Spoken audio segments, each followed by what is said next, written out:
Mon histoire n'est pas singulière. J'ai été victime par une opportunité d'emploi présentée par un ancien camarade du lycée.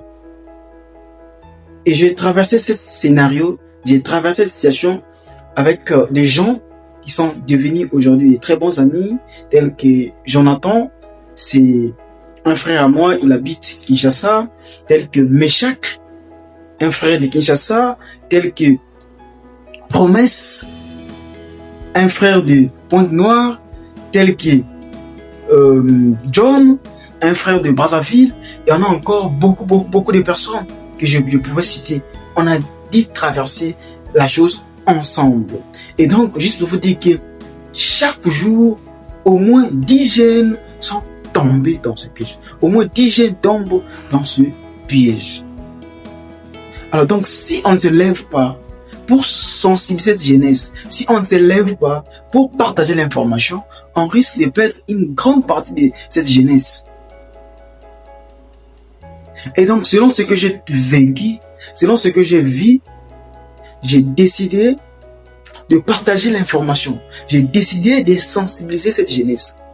Et donc, raison pour laquelle je suis en train de rédiger un livre. À la recherche d'un emploi, j'ai failli perdre ma vie. Oui, c'est bien ça, j'ai failli perdre ma vie. J'ai traversé plusieurs choses. J'ai traversé des étapes très difficiles. J'ai traversé l'océan. Vous imaginez?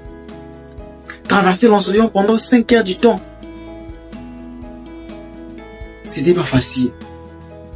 Tu te retrouves dans un pays où tu ne connais personne, où tu ne maîtrises pas la langue, et tout ton argent est fini.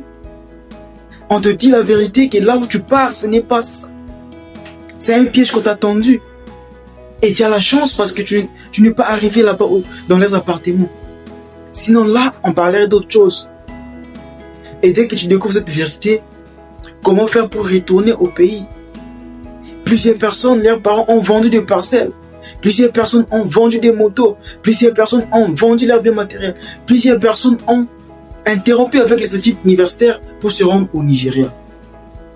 Juste pour vous dire que ce réseau est très puissant. Ils utilisent des forces de marabout, des techniques, des manipulations. Et les gens qui font ça, ce ne sont pas des inconnus. Ce sont des proches, nos propres frères, nos propres sœurs, nos propres cousins, cousines, nos propres amis, camarades.